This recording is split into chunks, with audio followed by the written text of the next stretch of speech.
하나님 말씀은 신약성경 베드로전서 1장 7절에서 9절까지 말씀입니다. 신약성경 377쪽입니다.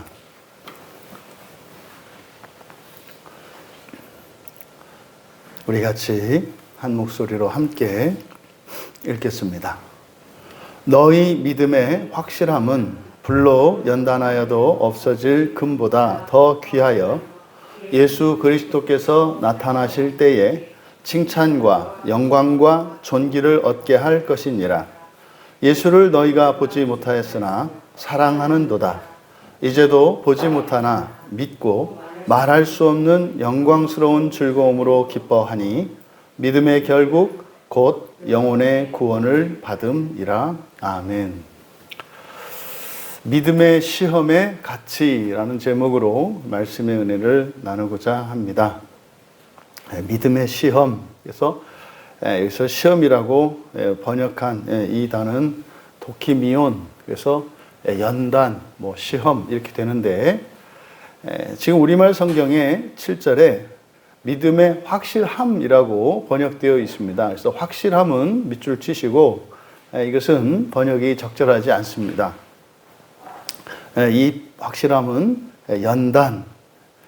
연단으로 하는 것이 정확한 번역입니다. 이제 왜냐하면 뒤에서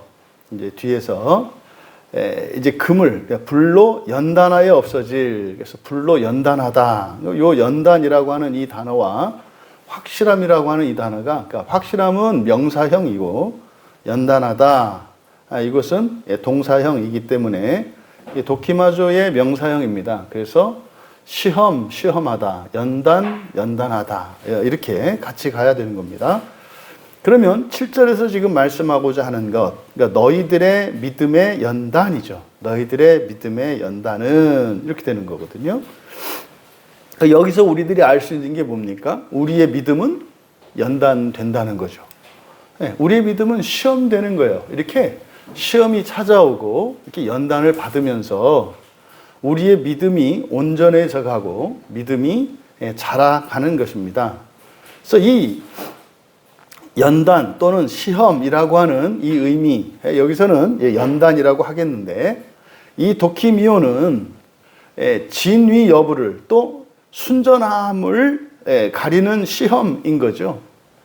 이것이 그래서 여러 가지 시험 과정을 통해서 검증이 됩니다. 마치 이런 공산품들이 기계들이 만들어지면 이제 완제품이 되어서 이제 시중에 이제 상품이 되어서 나가기 전에 마지막 그 검수의 과정을 거칩니다. 그래서 모든 만들어진 제품들은 이런 오류 작동이 제대로 되는지 아니면 오류가 있는지 이것을 다 검사하고 또 외관은 문제가 없는지 이런 모든 것을 검사하는 이 과정을 거치고 나서 이제 포장이 돼서 시중에 상품으로 팔리는 거죠. 바로 그것을 말하는 겁니다. 그래서 여기서 너희들의 믿음의 연단은 이라고 하는 이 말씀을 통해서 우리들이 얻을 수 있는 교훈이 뭐다? 믿음이라고 하는 것은 연단을 받는 것이다. 그래서요, 믿음은요, 언제나 흔들림 없이 확고한 게 아니에요.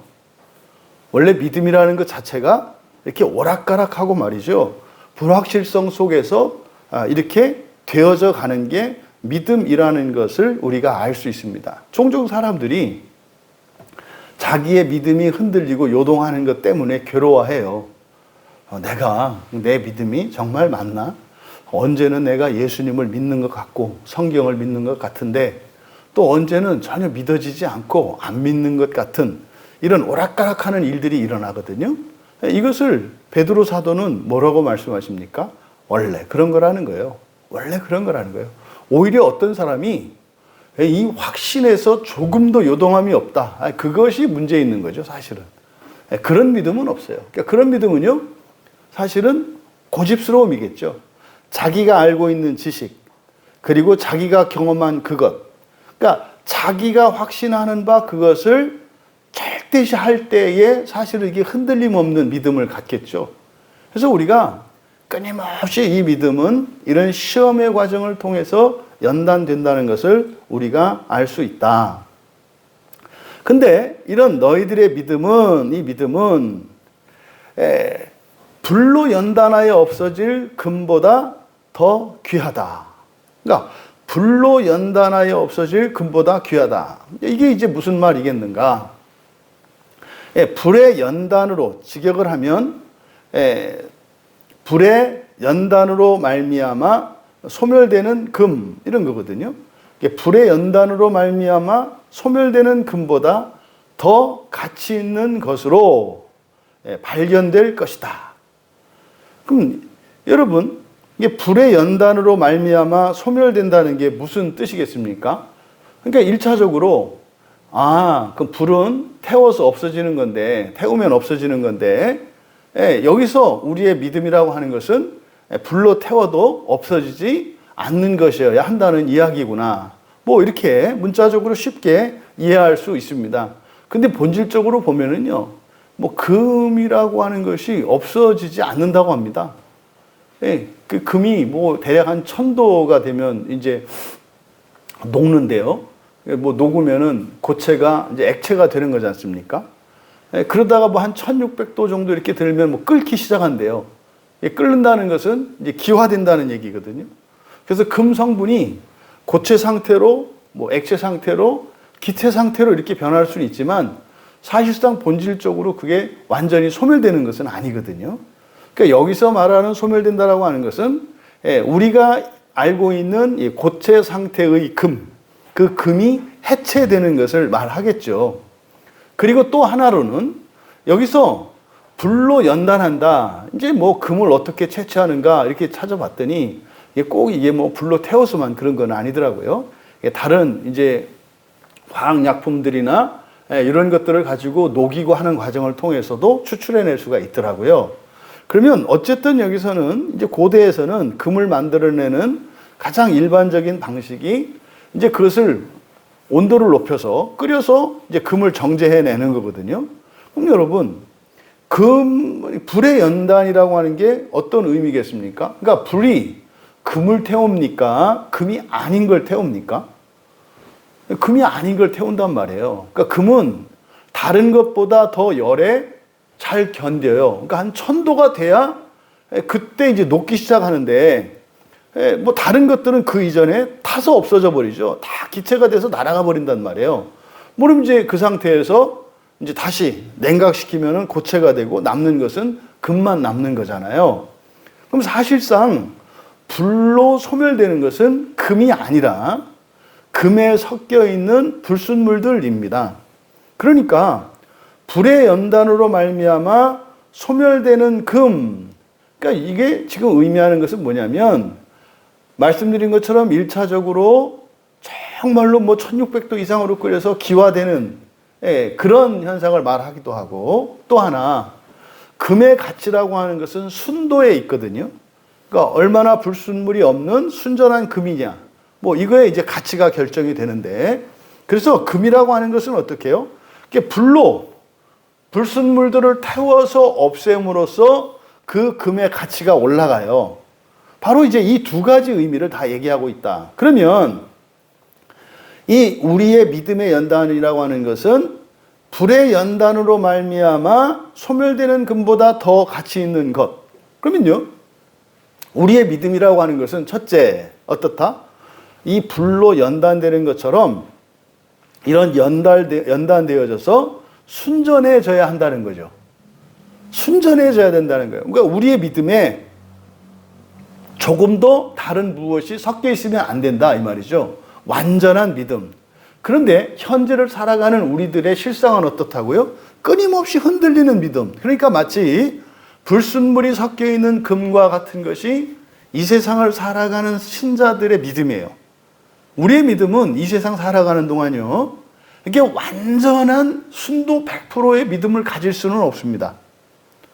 이 세상을 살아가는 동안은 분명히 우리의 믿음에는 불순물이 섞여 있어요. 그런데 불순물이 섞여 있다 할지라도 불순물들이 완전히 제거되었을 때는 순전한 금이 있어요. 그 금이 뭐예요? 이건 누구의 믿음이에요? 이건 하나님의 믿음인 거죠. 그러니까 하나님의 믿음이 우리 안에 들어오는데, 그러면 우리 안에 있는 불신앙과 여러 가지 의심들과 무지와 뭐 이런 것들로 인해서 사실은 하나님의 믿음이 더럽혀져요. 그러니까 이렇게 광산에서 갓 캐어낸 그런 불순물이 섞여 있는 금광석과 같은 상태가 된단 말이에요. 그럼 우리가 연단에 불에 연단하여서 순금을 채취하는 것처럼 우리가 인생이라고 하는 이 불의 연계, 인생이 마치 불의 연단 과정 같은 거죠. 그래서 인생을 살아가면서 우리의 믿음이 순전해져 가는 겁니다. 그런데 말입니다. 여기서 뭐라고 그랬어요? 금보다 더 가치 있는 것으로 발견되어질 거다 그래요. 그러니까요, 그보다도 더 가치 있어야 한다는 것은 어떤 의미겠습니까? 그보다 더 순전해야 된다. 그보다 더 순전해야 된다. 그러니까 여기서 더 가치가 있다는 것은 바로 순전함을 말하는 겁니다. 그러면 우리말 성경에서는 그냥 너희 믿음의 확실함은 불로 연단하여 없어질 금보다 더 귀하여 이렇게 되어 있습니다만, 여기서 끝에 생략되어 있는 것이 뭐예요? 발견될 것이다 이렇게 되는 거예요. 발견될 것이다. 그러니까 여러분들의 믿음이 무엇보다 더 순전하게 될 것이라는 거예요.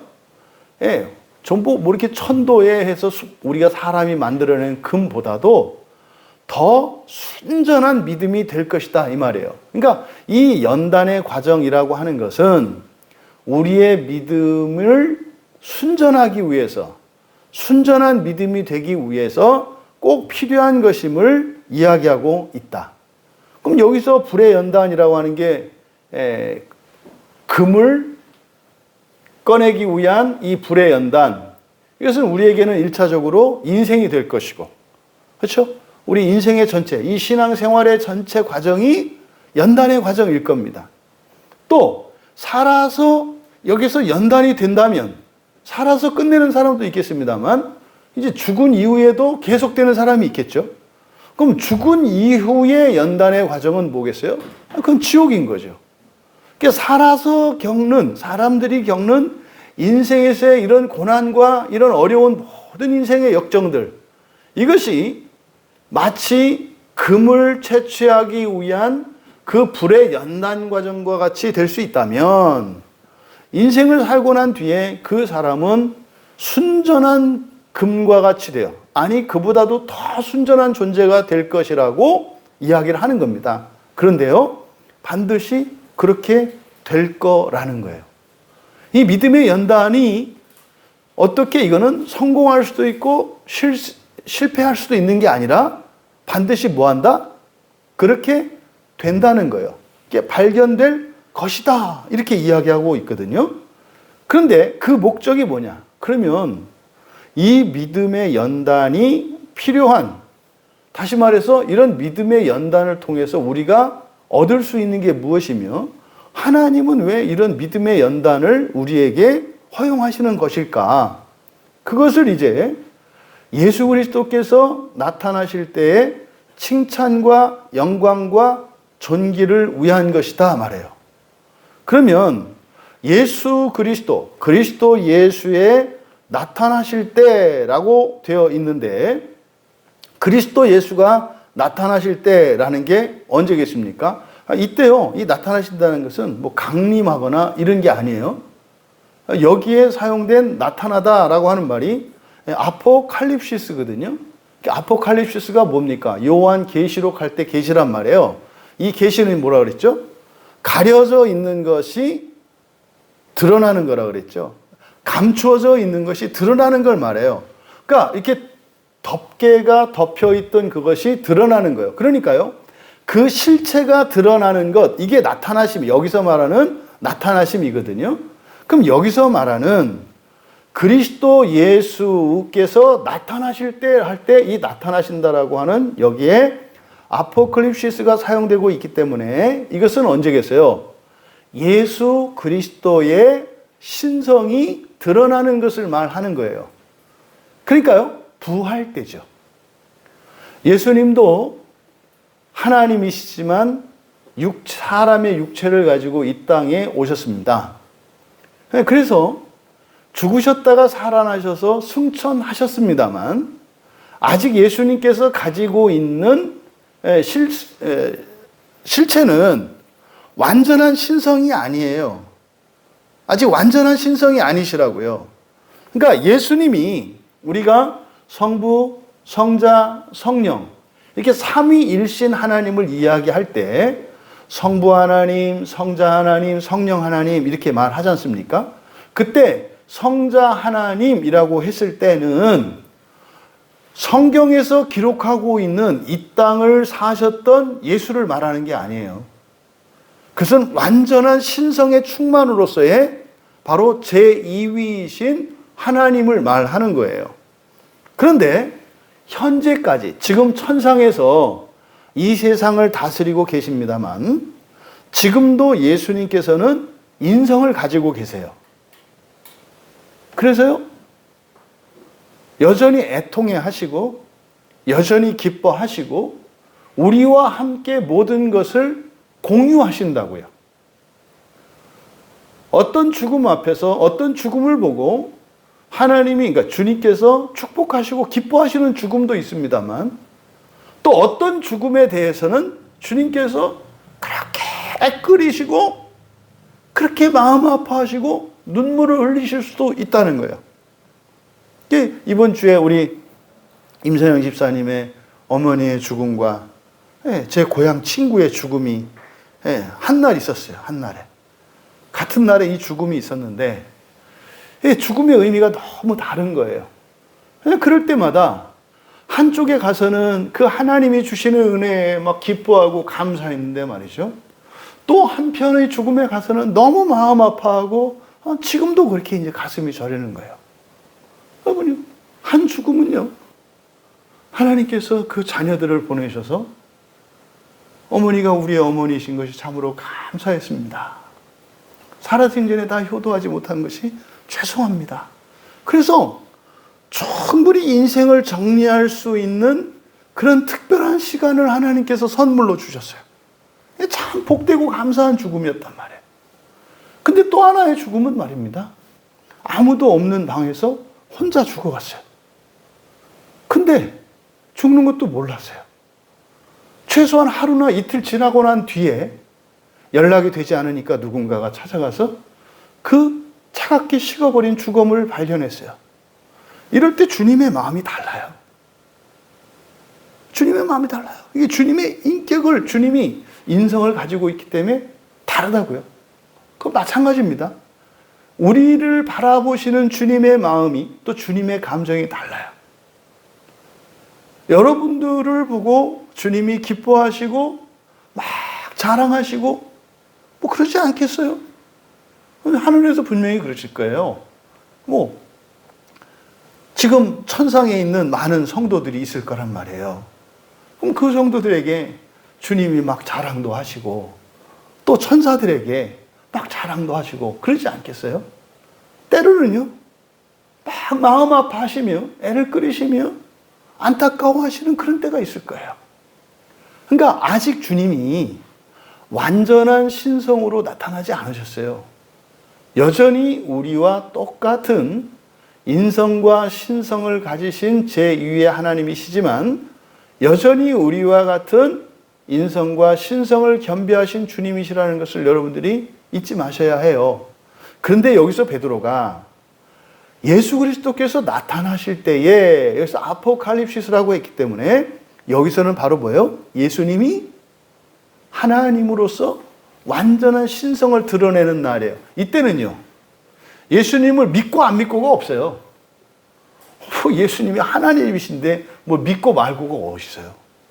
하나님으로 인정하지 않을 수 없는 거죠. 하나님으로 나타나실 건데요.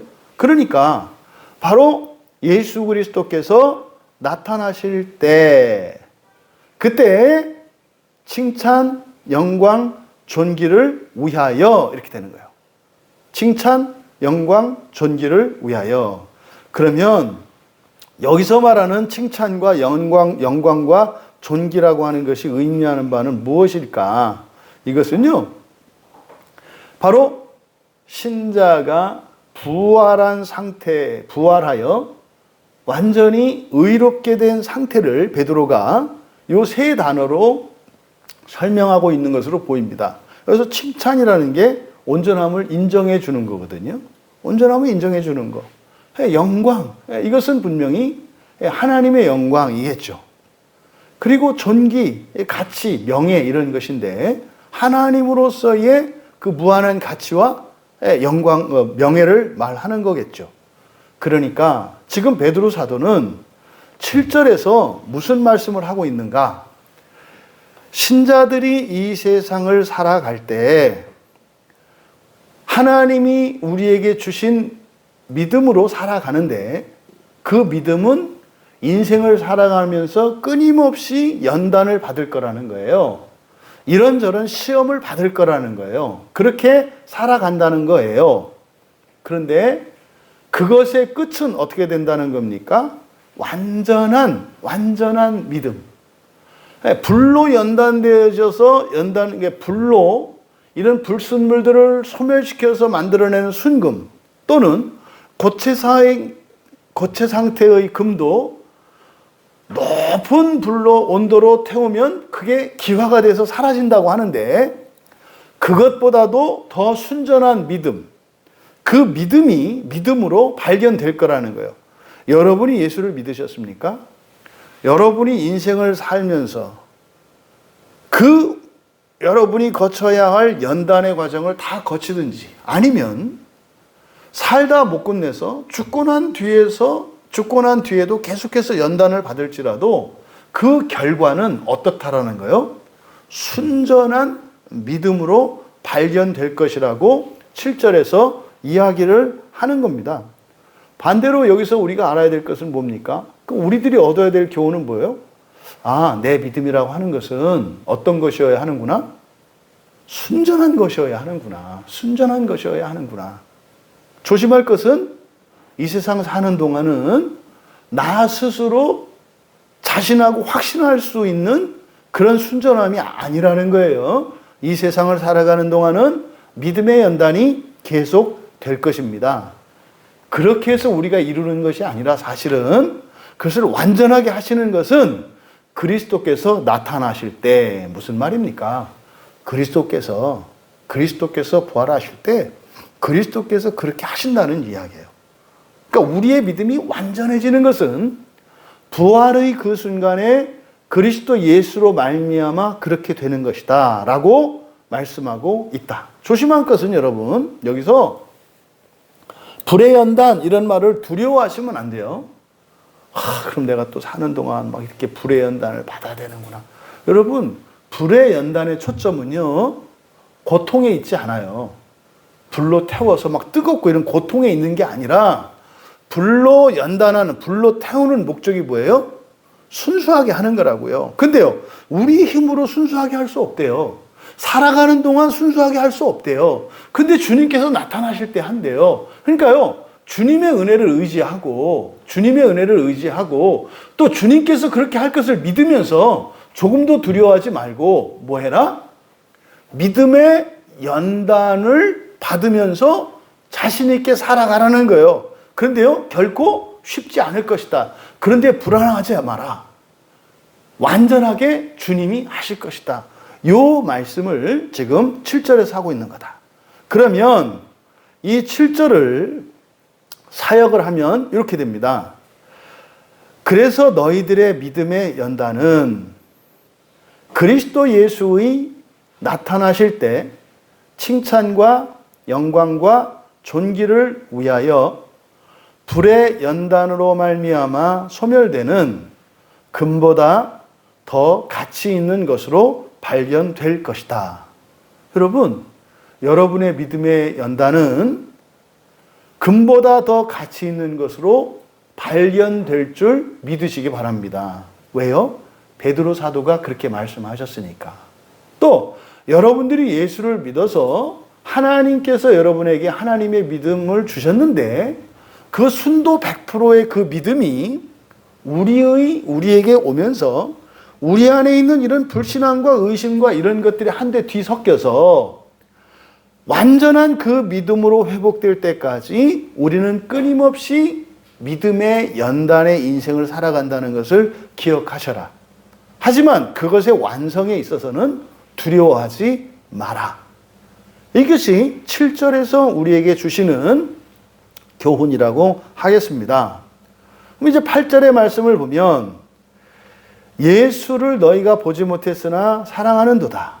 이제도 보지 못하나 믿고 말할 수 없는 영광스러운 즐거움으로 기뻐한다. 야, 여기 말입니다. 바울 사도의 모든 복음의 말씀을 세 단어로 줄이세요. 그러면 뭐라 그랬어요? 믿음, 소망, 사랑이라고 그랬잖아요.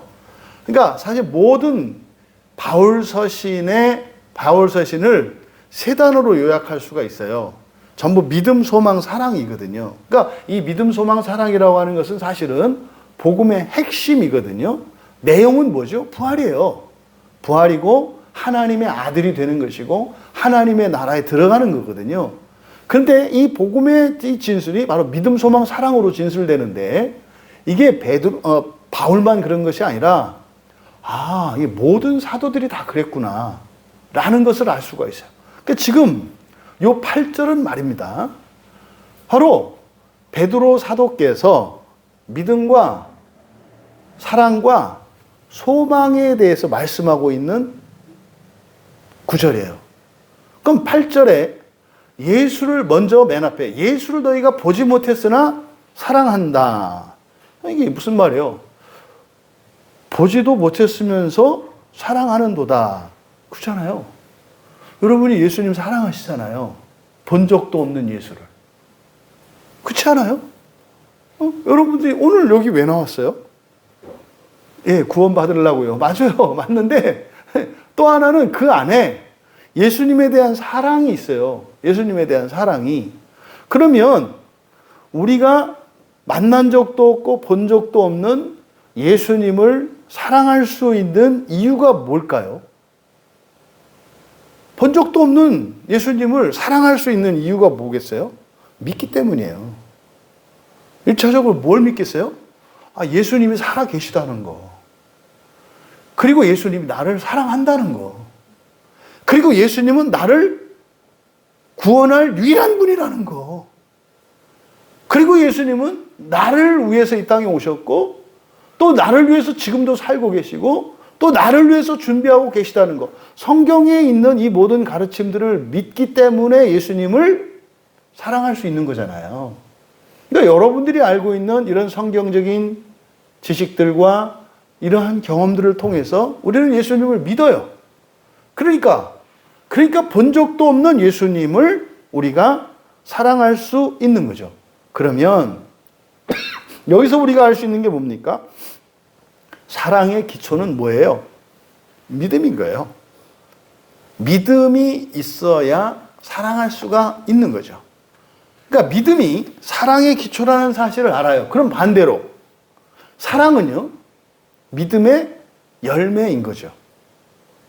사랑은 믿음의 열매예요. 그러니까 이 사랑과 믿음은 뗄래야 뗄 수 없는 관계인 것을 베드로 사도께서 말씀하는 거예요. 그러면 앞에 7절에서 믿음의 연단에 대해서 말씀을 하셨는데 이 믿음의 연단이라고 하는 게 결국 8절의 내용과 연결지어서 우리가 추론해 볼 수 있는 게 있죠.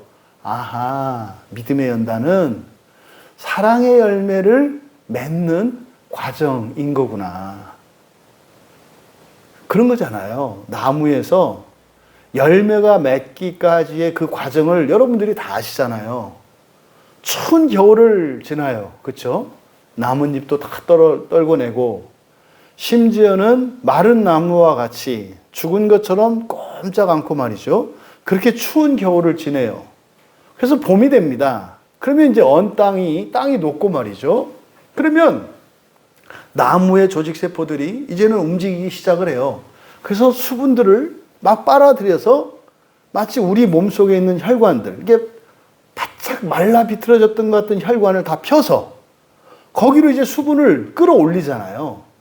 그렇게 하면서 이 대기의 산소와 햇빛을 통해서 광합성 작용을 일으키면서 막 세포 변화를 일으키면서 거기서 잎을 내고 꽃을 피우고 거기서 열매를 맺잖아요.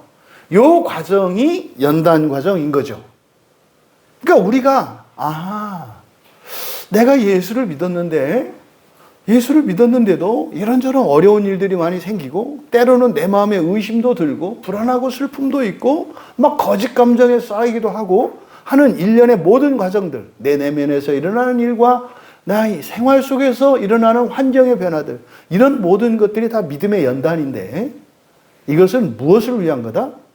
사랑의 열매를 맺기 위한 것이구나. 여러분, 만약에 이 목표를 몰라요. 왜 일어나는지를 몰라요. 그러면요, 그냥 괴로울 뿐이에요. 마치 여러분, 과일나무에 꽃이 피는데 말이죠. 꽃이 열매를 맺기 전에 다 떨어진다면 얼마나 안타까운 일이겠어요? 그러니까 우리가 인생을 살면서 겪는 여러 가지 연단이 사랑으로 열매 맺혀야 하는데, 사랑으로 열매 맺기 전에 이 꽃이 떨어져 버린다면 열매 맺지 못하지 않겠어요? 근데요, 이 꽃이 떨어지는 것은 바람이 불어서 아니면 새가 날라와서 다른 가지가 꺾이든지 이런 식으로 꺾이잖아요. 근데 말입니다, 근본적으로 이 꽃이 떨어지려면 뭐 나무에 어쩔 수 없겠습니다만 우리들은 그 믿음을 붙들고 있으면 떨어지지 않아요. 왜요? 성령께서 붙잡고 계시니까. 근데 우리가 믿음을 놔버리면 어떻게 되는 거예요? 꽃이 열매 맺기 전에 져버리는 거죠. 그럼 우리가 지금까지 예수를 믿고 살아왔는데 여러분들이 살면서 여러분 인생 안에 여러분이 애쓰고 수고한 모든 것들이 풍성한 열매 맺지 못했던 것은 사실은 무엇 때문이라는 것을 우리가 알 수 있는 거예요? 믿음을 잃어버렸기 때문이었구나. 믿음을 잃어버렸기 때문이구나. 그때마다 정말 우리가 믿음을 붙들고 인내했더라면 아름답고 풍성한 열매로 맺혀질 그 꽃망울들을 우리가 다 떨어뜨려 버린 거죠.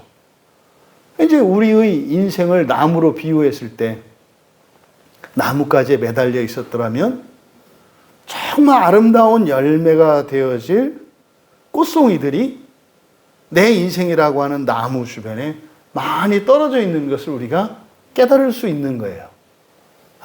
지금까지 내가 인생을 살면서 애쓰고 수고한 것들이 사랑의 열매로 맺지 못했던 그것은 내가 믿음을 잃어버렸기 때문이구나 라는 것을 우리가 알 수 있다. 이어서 이제도 보지 못하나 믿고 믿는다. 이제도 보지 못하나 믿는다. 그러니까 너희는 지금도 보지 못하면서 믿고 있다 이 말이에요. 이게 이제 히브리서 기자가 히브리서 11장 1절에서 믿음은 바라는 것들의 실상이요 보이지 않는 것들의 증거니, 요거를 이제 우리가 히브리서 할 때 사역을 하면 이렇게 돼요. 믿음이 사람이 바라는 그 실제며 믿음이 보지 못하는 것들의 증거다. 의미가 좀 달라지죠. 믿음이 사람이 바라는 그 실제며 믿음이 보지 못하는 것들의 증거다. 무슨 말입니까? 여러분이 믿는 게 진짜라는 거예요. 여러분이 믿는 게 진짜라는 거예요. 또 여러분들이 믿는 것이 보지 못하는 것들의 실제, 다시 말해서 뭡니까? 그게 실제 있기 때문에 여러분들이 믿는다는 이야기예요. 그러니까 믿음은 막연한 게 아니라 믿음은 뭐라는 거예요? 확실한 증거고 실제라고 말하는 거예요. 우리는요, 내가 믿는 게 진짜일까 가짜일까? 그러니까 내가 믿는 그것이 잘못될 수도 있다는 생각을 하잖아요. 근데 히브리서 기자는 그렇게 얘기하지 않은 거라고요. 또 예수님께서 요한복음 20장 29절에서 보지 못하고 믿는 자들이 복되다라고 말씀을 해요. 그러니까 지금 베드로 사도가 너희들은 보지도 못하고 믿는다 그러잖아요. 그러니까 너희들은 어떤 사람들이에요? 굉장히 복 있는 사람들이네요. 복된 사람들인 거예요. 그러니까 보지 못하면서도 믿잖아요. 그러면 어떻게 보지도 못하면서 이들이 믿어요? 사랑하기 때문이죠. 사랑하기 때문이에요. 이 사랑과 믿음의 관계를 이렇게 설명하고 있는 겁니다.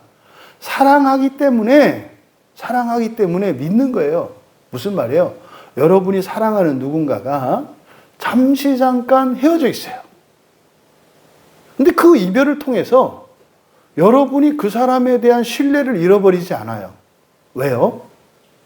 그렇잖아요? 여러 가지 경우의 수가 있을 수 있지 않겠어요? 나를 버리고 떠났을 수도 있고, 다른 누구를 만나서 다른 사람과 사랑에 빠졌을 수도 있지 않아요? 그런데요, 나는 믿고 있어요. 왜요? 사랑하기 때문이죠. 그를 사랑하기 때문에 다른 경우의 수도 있겠습니다만 내 사랑은 변하지 않기 때문에 그 사람을 믿는 거죠. 그러니까 여러분, 지금 베드로 사도께서 이 믿음과 사랑의 이 불가분의 관계성에 대해서 말씀하고 있어요. 결국 믿음은요, 사랑을 만들어내고요.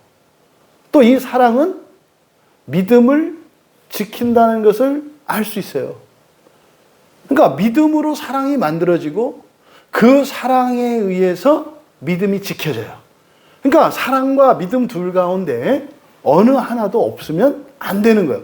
사랑 혼자 아니면 믿음 혼자 따로 개별적으로 떨어져서 존재할 수 있는 게 아니라는 거죠.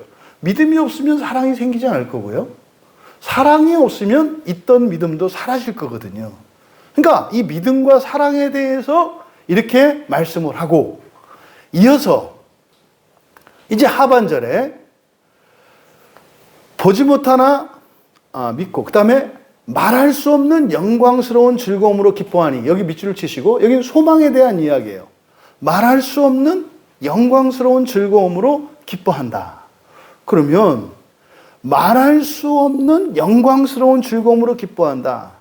이걸 이제 사역을 하면 여기서 말할 수 없는 이라고 하는 말이 말로 설명할 수 없는 이런 뜻이에요. 말로 설명할 수 없는. 그러니까 말로 설명할 수 없고 영광스럽게 된 기쁨이에요. 말로 설명할 수 없고 영광스럽게 된 기쁨으로 크게 기뻐하게 된다. 다시 한번, 말로 설명할 수 없고 영광스럽게 된 기쁨으로 크게 기뻐하게 된다. 여기서 말로 설명할 수 없다. 이게 아네클라레토스라는 말이에요. 아네클라레토스. 그러니까 이 아네클라레토스라는 말인데 이게 부정접도 아가 붙은 거고요. 에크랄레오, 그래서 말로 알려준다는 뜻이에요. 에크랄레오. 그러니까 말로 무엇을 알려주는 거예요. 말로 나타내다 이 말이거든요. 근데 아가 붙었으니까 말로 나타낼 수 없는, 다시 말해서 말로 설명할 수 없는 이런 뜻이에요. 여러분이 말로 설명할 수 없는 게 뭘까요? 대표적인 게 부활이고요. 하나님 나라예요. 근데요, 말하지 않을 수가 없어요. 근데 말을 하면 할수록 어떻게 돼요? 설명이 안 돼요. 그렇다고 가만히 있을 수가 없어요. 그래서 어떻게 돼요? 사람들은 성경으로 오게 돼 있어요. 이렇게 막 누가 와서 막 부활에 대해서 얘기를 해. 막 부활은 사람이 신이 되는 건데 예수님을 믿으면 이렇게 될 거야. 그래서 하나님의 나라는 뭐 그냥 막연한 나라가 아니라 정말 신들이 사는 나라인데 그때 가면 세상을 뭐 듣는 사람이 그 이해가 되겠어요? 그 말도 안 되는 소리 같고, 근데 막 한 얘기 또 하고 한 얘기 또 하고 막 이런단 말이죠. 그러니까 이제 답답해서 어떻게 하는 거예요? 교회 나오는 거고요. 성경을 보는 거예요. 그러니까 언제까지 말해야 돼요? 이거 내가 직접 알아봐야지 안 되겠다. 뭐 이럴 때까지 여러분들이 계속 말을 해야 되는 거죠. 그게 복음 진리예요. 복음 진리는 사실은 정확히 말하면 그런 거예요. 말로 다 설명할 수가 없어요. 그러니까 말로 설명할 수 없다는 것은 뭐예요? 말로 정확하게 알려줄 수 없다 이 말이에요. 근데요, 말하지 않을 수 없는 거예요. 복음이라는 것은 말로 설명할 수 없는 것을 말하지 않을 수 없는 거예요. 여기에서 오는 긴장과 답답함이 느껴지시죠? 그러니까요, 전하지 않을 수 없어. 근데요, 전할 수 없어. 이런 말이죠. 전하지 않을 수 없는데 전할 수 없는, 이게 복음이거든요. 그러니까 여기서 말로 설명할 수 없다는 게 바로 그거예요. 말로 설명할 수 없고. 그 다음에 우리말 성경은 영광스러운이라고 되어 있습니다만 여기는 대독사스멘에 그래서 완료 분사 중간태로 되어 있어요. 중간태라고 하는 것은 능동과 수동이 겹친 거라고 그랬죠. 여러분들이 이제 물 뿌리는 거 이런 거라 했어요. 대표적으로. 여러분들이 샤워할 때 물을 한 바가지 꺼져서 물을 뿌려. 그럼 다른 사람한테, 다른 물건에 물을 줄 때는 물을 준다 그러잖아요. 이렇게 물을 뿌린다 그러잖아요. 근데 나에게 물을 뿌려. 그럼 내가 물을 맞았죠. 근데 또 물을 뿌렸죠. 그러니까 하는 동작과 당하는 동작을 동시에 하는 게 중간태라고 하는 특별한 그 헬라어에 있는 용법이거든요. 그러니까 여기에 이게 중간태로 되어 있어요. 그러니까 그냥 영광스러운이 아니라 영광스럽게 된 이래야 되는 거예요. 그러니까 영광의 주체와 객체가 누가 되는 거예요? 나예요, 나. 여러분들이 신앙생활 하죠. 누가 해요? 여러분이 하잖아요. 여러분이 예수님을 믿고 여러분이 예배를 드리고 여러분이 기도를 하잖아요. 근데 그 유익을 누가 누려요? 여러분이 누린다 이 말이에요. 그래서 영광스럽게 된, 그래서 영광스럽게 되는 게 또 가만히 있는 게 아니에요. 하나님이 나를 그렇게 해주시도록 가만히 있는, 이건 수동이죠, 수동. 그러니까 이게 내가 하는데 또 내가 하는 거로 되는 건 아니야. 또 이게 그래서 하나님의 또 은혜도 있어야 돼. 그래서 영광스럽게 된이라고 하는 이것을 중간태로 나타내고 있어요. 그래서 번역을 그냥 영광스러운이라고 할 수 없어요. 영광스러운 하면은 그 성격만 나타내기 때문에. 근데 여기서는 동사의 분사형을 써서 중간태를 썼기 때문에 나의 동작, 나의 행위가 있다는 거. 공로 아니에요. 공로는 아니에요. 공로라고 하는 것은 나의 행위가 결과에 인과적일 때 공로가 되는 거예요. 무슨 말인지 아시죠? 내가 연필을 깎는 것은 나의 공로죠. 칼을 가지고 나무를 자르잖아요. 그러면 나무를 벗겨내면 그 나무 속에 감춰져 있던 흑연이 드러나잖아요. 나의 공로예요, 공로. 그런데 말입니다. 여러분이 그냥 누구에게 뭘 주세요라고 했을 때, 이렇게 무엇이 주어져. 이거는 공로가 아니에요. 행위다 이 말이에요, 행위. 그러니까 그냥 손을 내고 주세요 하면 이게 서서히 막 만들어지고 이렇게 해서 짱 되는 게 그러면 공로지. 근데 그게 아니라 주세요 했더니 여기 10,000원짜리가 딱 얹혀져. 이거는 공로가 아니라 뭐예요? 행위다 이 말이에요. 그래서 행위와 공로는 달라요. 여러분들이 손을 막 비비면은 여기서 어떻게 돼요? 닭똥 냄새가 나요. 이건 여러분들의 공로예요. 인과적이지. 여러분이 막 비비면은. 근데 여러분이 뭘 주세요 해서 이렇게 부탁하는 행위, 이 행위의 결과로 무엇이 주어졌어요? 이건 공로가 아니다. 이건 행위죠, 행위. 근데 이 중간태 안에는 우리의 행위가 들어가요. 우리가 구원은 우리의 공로로 이루는 것은 아닙니다만 구원을 이루는 과정에는 반드시 뭐가 있다? 실천과 행위가 있는 거예요. 그러니까 이런 실천과 행위, 이것과 공로를 구분을 못해. 이것 때문에 심각하게 지금 왜곡되고 있는 성경이 야고보서라 그랬잖아요. 그러니까 그 행위, 이런 실천과 행위, 이 공로에 대한 구분도 안 되니까 이게 무슨 뭐 행위 구원이니 공로 구원이니. 아니, 구원을 받는데 행위가 없을까요? 행위가 없고서 어떻게 구원이 일어나요? 말도 안 되는 소리지. 그래서 어쨌든 여기서 바로 영광스러운이 아니라 어떻게 해야 된다? 영광스럽게 된이라고 해야 한다. 그리고 말로 설명할 수 없고 영광스럽게 된 기쁨으로. 그러니까 이 기쁨이 뭡니까? 말로 설명할 수 없는 영광스럽게 된 기쁨이에요. 이게 뭘 의미하는 것 같으세요, 여러분들은? 이게 바로 이게 소망이에요, 소망. 소망의 뜻이보다, 성경적인 소망의 뜻이보다 미래에 되어진 것. 미래에 되어진 것. 이것을 소망의 성경적인 의미라고 그랬잖아요. 그것을 베드로는 어떻게 설명하는 거예요? 말로 설명할 수 없는 영광스럽게 된 기쁨이라고 베드로는 설명한 거예요. 그러니까 너희들은 그 소망으로 크게 기뻐하게 된다. 기뻐하다도 아니에요. 우리말 성경은 기뻐하다라고 되어 있습니다만 기뻐하게 된다. 그래서 여기는 수동태로 쓰고 있어요. 앞에서 아갈리아오, 이 아갈리아오는 바로 기쁨과 카라와 함께 쓰인다 그랬잖아요. 그래서 이 아갈리아오가 이제 크게 기뻐하다로 우리가 번역을 했는데, 이 아갈리아오, 크게 기뻐한다고 하는 이 동사가 수동태로 쓰이고 있어요. 그러니까 이 기쁨은요, 우리가 기뻐하고 기뻐하지 않고 이런 게 아니에요.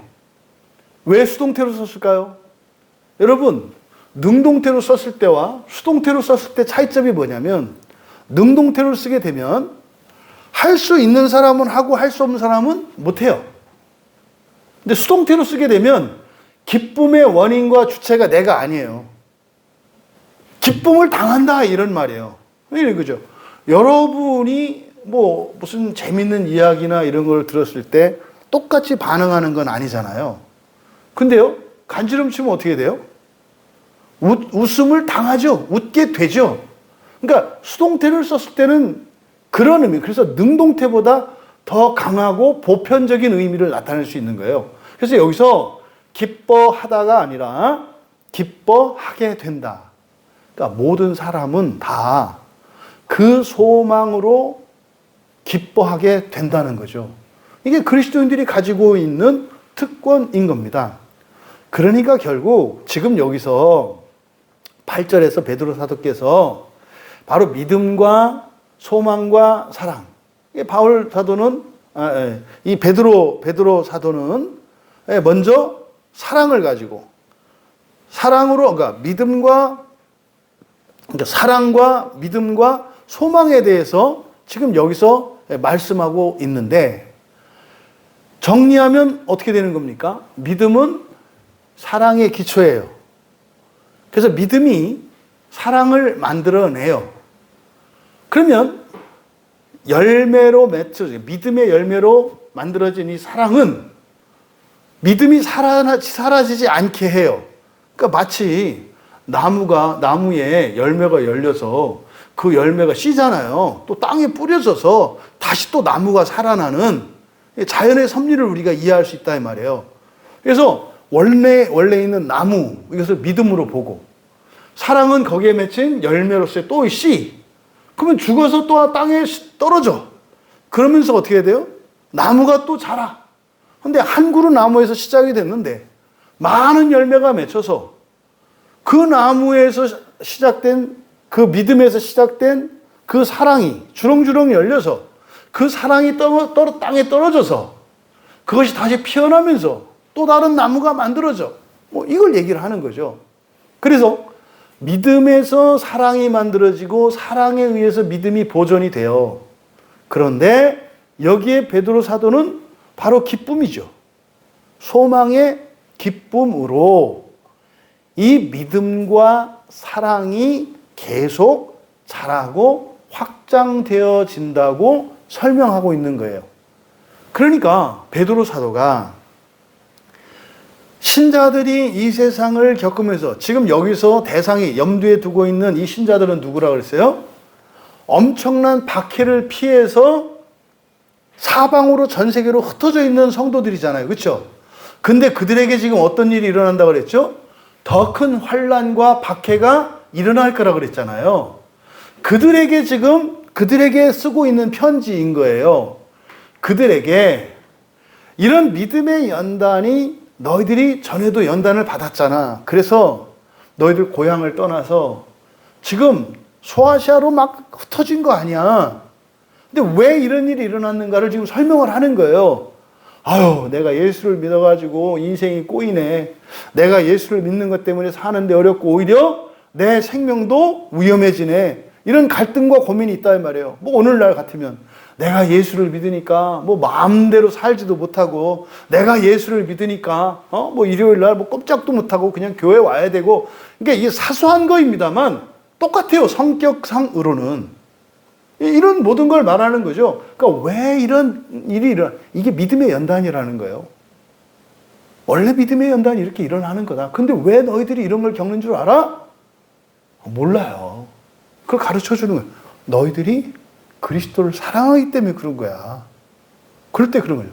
내가 그리스도를 사랑한다고요? 나 잘 모르겠는데요. 내가 주님 사랑하는지 어쩌는지 잘 모르겠는데요. 그치?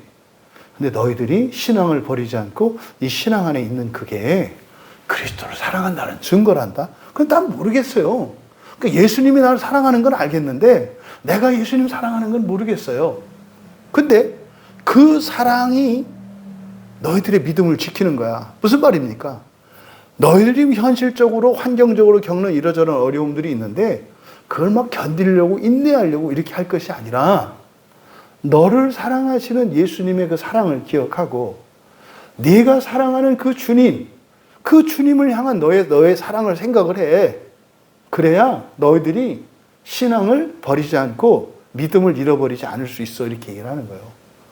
근데 거기다가 뭐 한 거예요? 근데 그걸로 끝나는 게 아니라 말이지. 이런 사랑과 믿음이 자라고 확장돼 가거든. 무엇으로? 소망이에요. 여기서 말하는 소망, 말로 설명할 수 없는 영광스럽게 된 그랬잖아요. 영광스럽게 된, 말로 설명할 수 없는 건데 영광스럽게 된, 미래에 되어진, 그게 뭐야? 이게 부활의 소망이라고요. 그래서 앞에 7절에서 뭐라 그랬어요? 발견, 이거는 될 것이다 그랬잖아요. 발견될 것이다. 너희들이 지금 믿음이 있다 없다 고민하지? 구원의 확신이 있다 없다 고민하지? 네가 예수님을 사랑하는지 어쩌는지 모르겠지? 그런 것도 같고 아닌 것도 같고 아닌 것도 아니고 긴 것도 아닌 것 같지? 그런데 될 거야. 그 부활의 소망이죠. 그 부활의 소망이 믿음과 사랑을 계속 자라고 확장시켜 나갈 것이라는 것을 8절에서 말씀하신 것이다. 핵심은요, 부활의 소망이에요. 여러분은 이미 예수를 믿었고요. 여러분은 이미 예수를 사랑하는 사람들이고요. 때로는 우리가 이런저런 우여곡절을 거치지만은 어쨌든 여러분들은 주님을 향한 그 사랑과 믿음을 지키고 있는 분들이거든요. 사실 우리의 관심사는 뭡니까?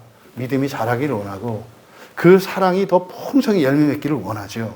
근데 그것은 무엇으로 말미암는 거예요? 부활의 소망으로 말미암는 거예요. 말로 설명할 수 없는, 하지만 이미 확정된 그 부활의 소망이 우리의 믿음을 강화시킴으로써 강화된 믿음에 의해서 더 큰 사랑이 맺혀지고 더 큰 사랑에 의해서 또 믿음이 또 확장되어지는 이런 시너지가 계속 일어나게 된다는 것을 설명하고 있다. 이어서 9절에 믿음의 결국 곧 영혼의 구원을 받음이라. 여기서 영혼 밑줄 치시고 푸시케입니다. 푸시케. 이거는 목숨이라 그랬죠. 목숨. 이게 생명인데 이 생명 조예하고는 이걸 좀 구분하기 위해서 이제 목숨이라고 번역을 하는 거예요. 너희들의 그 믿음의 결국에 밑줄 치시고 결국에는 목표로 번역을 하세요. 목표. 왜냐하면 결국이라고 번역한 이 단어가 텔로스거든요. 텔로스. 우리말로는 끝, 결말, 뭐 이런 뜻이에요. 근데 이게 목표라는 뜻입니다. 그래서 이 텔로스는 무엇의 끝이라고 하는 종말의 의미가 아니라 완성이라는 의미예요. 그래서 오늘 우리가 지금 기도회를 시작했잖아요. 마치는 시간이 있을 거 아니에요. 그럼 마쳤다라고 하는 것은 마친 게 중요한 게 아니죠. 이 기도회가 완성이 된 거죠.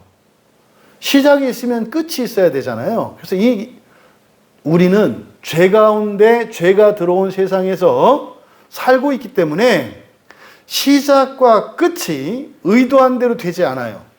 무슨 말이냐면 여러분들이 어떤 일을 시작을 하면 목표를 향해서 시작을 하는데 어떤 것은 목표를 달성하기도 하고 어떤 것은 달성 못하는 경우도 있잖아요.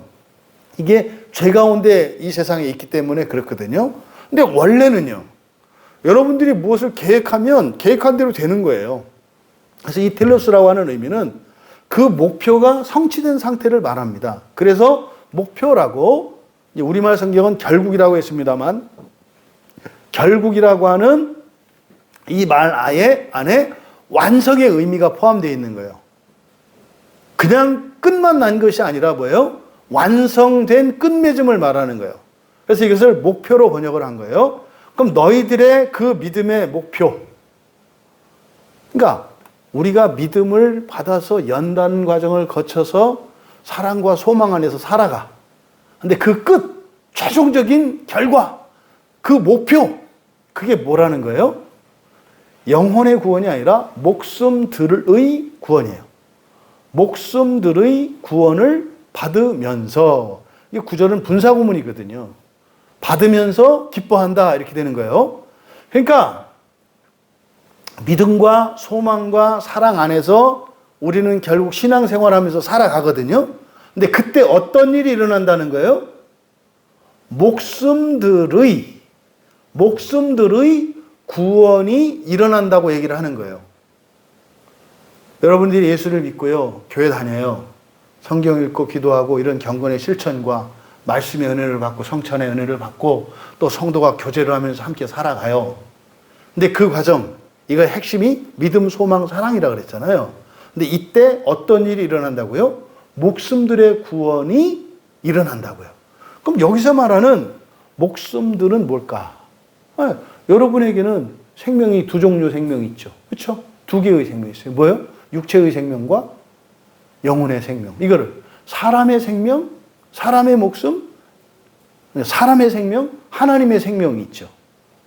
그러니까 그래서 목숨들이라고 한 거예요. 그래서 성경에서 말하는 인간관은 전인적 인간관입니다. 무슨 말이냐면 육체는 악하니까 육체의 구원은 별거 아니고 영혼의 구원만 마치 하나님이 하는 것처럼, 또 사람으로서 온전해지는 것은 별거 아니니까 하나님으로서만 온전해지는 것, 다시 말해서 어떤 종교적인 인간이 되고 영적인 인간만 되라고 하지 않는다고요, 성경에서.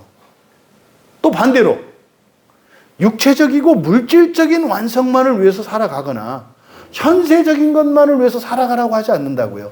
성경은 뭘 얘기해요? 전인적 인간관이에요. 그래서 우리의 육체와 우리의 영혼이, 우리 안에 있는 인성과 신성이 함께 구원의 대상이라는 거예요. 이것을 목숨들의 구원이라고 말한 거예요. 그럼 여기서 목숨들의 구원을 받으면서, 여기서 받다라고 번역한 단어가 코미조라는 말이에요. 코미조. 코미조는 뭐 나르다, 가지고 오다 이런 거예요. 여러분들이 이렇게 이제 과일을 이제 먹으려고 이제 뭐처럼 참외를 사온 거예요. 참외를 먹으려니까 어떻게 돼요? 껍질을 벗겨야 될 거 아닙니까? 껍질을 벗기려면 과도칼이 있어야 되지 않겠어요? 그때 가서 과도칼을 가지고 와요. 이게 코미조예요. 그러니까 나를 위해서 무엇인가를 가져오는 거예요. 이게 코미조예요. 우리가 여러분들이 예배 드리기 전에 여러분들이 성경책을 가지고 오시잖아요. 이게 코미조예요. 여러분이 편지를 쓰기 위해서 펜과 종이를 가지고 오잖아요. 이게 코미조예요.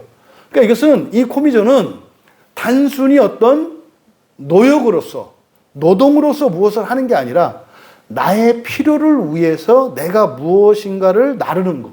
이게 이제 코미조거든요.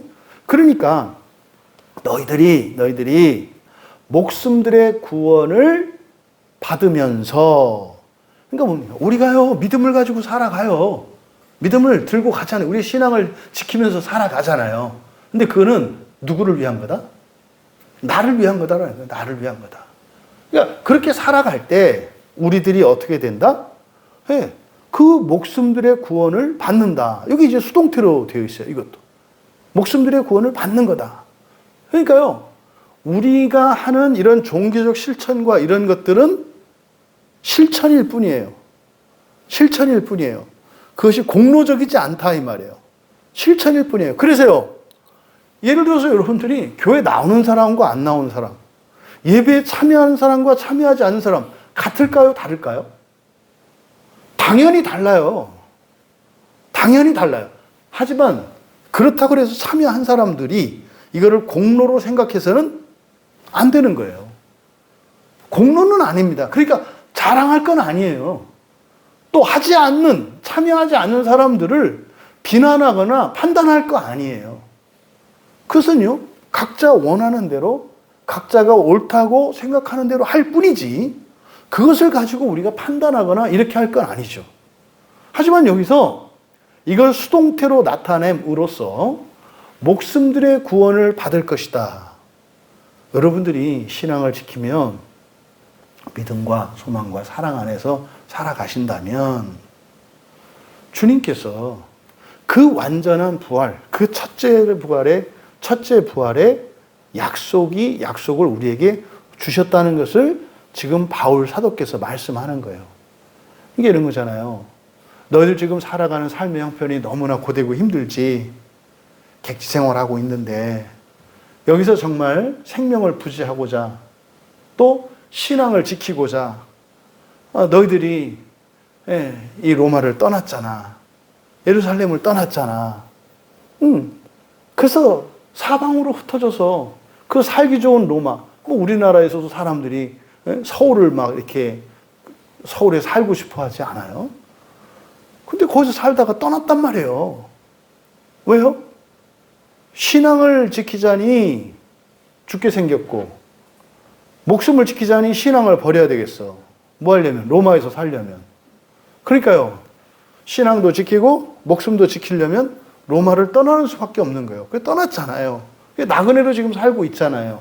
근데 거기서도 차별을 받고 있단 말이에요. 사람들에게. 그런데요, 지금까지도 이런 환난과 고난을 겪었는데 베드로는 지금 뭡니까? 더 심한 고난이 있을 거라고, 더 심한 박해가 있을 거라는 것을 지금 전하려고 하는 거거든요.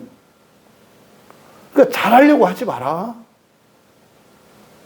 뭐 이게 확신에 서서 뭐 이렇게 순교자가 돼야 되고, 그거 아니다. 지금 베드로가 말씀하려고 하는 건 그건 뭐예요? 신앙을 지키라는 거예요. 신앙을 지키라는 거. 그런데 삶의 환경은 쉽지 않을 거다. 쉽지 않을 거다. 그래서 뭐 자랑스럽게 사람들 앞에서 뭐 인정받는 그게 아니라 늘 각자의 분량에 따라서 믿음을 지키고 주님을 사랑하면서 그 부활의 소망을 가지고 인내하라는 거예요. 그러면 어떻게 한다는 거예요? 완전한 부활의 약속이 너에게 주어져서 주님께서 너희들을 그렇게 하실 것이다. 현실을 살아가는 여러분들에게도 그게 다르지 않습니다. 우리가 예수님을 믿기 때문에 성령의 역사로 말미암아 특별한 은혜를 잊기도 하고 우리 안에 기쁨도 있고 있죠. 근데 그러함에도 언제나 우리의 삶 속에서는 이런 믿음의 연단이 있기 마련입니다. 없지 않아요. 그것은요, 어떤 인과론적이지는 않아요. 여러분들에게 뭐 그런 어떤 시험이, 이런 연단이 찾아올 원인이 있을 때도 있습니다만 없을 때도 있어요. 그러니까 원인과는 상관없이 우리가 그 믿음을 가지고 있기 때문에 연단받는 삶을 사는 거예요. 그러니까 원인이 중요하지 않아요. 하지만 원인을, 그 시험을 통해서 사실은 우리가 이런 죄의 원인들을 발견할 수 있죠. 그러면요, 이런 연단이 우리에게 유익이 돼요. 왜요? 나의 약점을 아니까, 나의 죄가 뭔지를 발견할 수 있는 기회가 되기 때문에 이런 연단이라고 하는 이런 환난이 우리에게 유익한 것이 된다 이 말이에요. 그것을 통해서 끊임없이 여러분들이 주님을 사랑하고 또 여러분들 낙심하고 지칠 때 부활의 소망을 자꾸 상기시키면서 내가 왜 인생을 살고 있는지, 내가 왜 그리스도인으로 살고 있는지, 그리고 이렇게 살아가는 결과가 무엇인지, 이것을 여러분들이 잊지 않고 살아갈 때 믿음과 소망과 사랑 안에서 우리가 살게 될 것이고, 그러면 여러분들에게 첫째 부활의 약속이 있다는 것을 베드로 사도께서 말씀하려고 하는 거예요. 여러분, 이 믿음의 시험이라고 하는 것은 결국 우리의 인생살이, 그리스도인의 인생살이를 말하는 거예요. 근데 이것이 이 세상에서 끝내야 합니다. 이 믿음의 연단이 이 세상에서 끝내야 돼요. 죽고 난 뒤에는 더 이상의 연단은 남아있지 않아야 합니다. 근데 그 순수함의 그 정도는 어느 정도라고 했어요? 이게 지옥불에 태워서도 태울 것이 없는 불순물이죠. 그러니까 뭐 지옥불은 뭐 억만도 뭐 이렇게 되지 않겠어요? 그러면 그렇게 태워도 더 이상 태울 게 없는, 그러면요, 고통스럽지 않아요. 그게 대표적인 게 다니엘의 세 친구잖아요. 다니엘의 세 친구가 용광로 불길 속으로 들어갔는데 전혀 뜨겁지 않잖아요. 그들은 뭐 했던 거예요? 순전한 믿음을 가지고 있었던 거죠. 순전한 믿음을 가지고 있으면 인생의 환란이 닥쳐와도 지옥불에 떨어져도 그것으로 고통받는 게 아니에요. 오히려 우리의 순전한 믿음의 그 영광이 드러날 것이라는 것을 우리가 알 수 있는 거죠. 여러분, 세 가지 질문과 답으로 설교를 마치겠습니다. 왜 나는 믿음이 흔들리나요? 이런 질문을 우리가 한단 말이에요. 또 우리 주변에도 그런 사람들이 많죠. 왜 나는 믿음이 흔들리나요? 여러분들이 거기에 답을 주실 수 있어야 돼요. 당신의 믿음이 흔들리는 것은 무슨 문제가 있어서 그런 게 아니라 이 세상을 사는 동안 믿음이라는 것은 원래 어떤 거기 때문에 연단받는 거기 때문에, 믿음이라는 것 자체가 연단받는 거다.